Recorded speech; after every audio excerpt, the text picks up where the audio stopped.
મહેસાણામાં દીકરી જન્મતાની સાથે પરિણીતાને આપી દેવાયા 3 તલાક।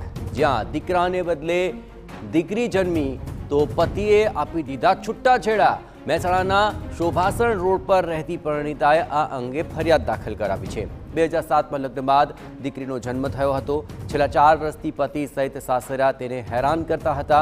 પતિ, સસરા, સાસુ, નણંદ અને મામી સાસુ સામે ફરિયાદ દાખલ થઈ છે। વિસનગર શહેર પોલીસ મથકે પરિણીતાએ આ ફરિયાદ દાખલ કરાવી।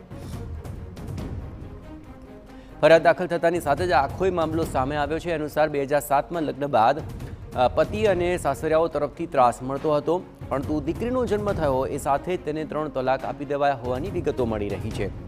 વધુ વિગતે વાત કરવા જોડાઈ રહ્યા છે ટીવી 9 સંવાદદાતા મનીષ મિસ્ત્રી। મનીષ, શું છે સમગ્ર કેસની વિગતો?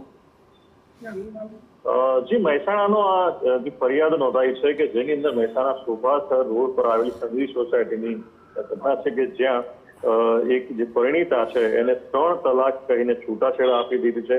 તેની અંદર 2007માં લગ્ન બાદ દીકરીને જન્મ થયો હતો અને દીકરી 8 વર્ષની થઈ ત્યારે તેને મેણાટોણા મારવાનો શરૂ કરી દીધા હતા આટલા વર્ષથી, અને વધુ ત્રાસ ગુજારતા છેલ્લા 4 વર્ષથી તો અતિશય ત્રાસ વધી ગયો હતો અને સાસરિયાના મેણાટોળા પણ હતા। અને આ સમગ્ર મામલે તેના પતિ, સસરા, સાસુ, નણંદ અને મામી સાસુ વિરુદ્ધ ફરિયાદ નોંધાવાઈ છે। વિસનગર શહેર પોલીસ મથકે આ પરિણીતાએ ફરિયાદ નોંધાવી છે અને ફરિયાદના આધારે વિસનગર પોલીસે તપાસ હાથ ધરી છે।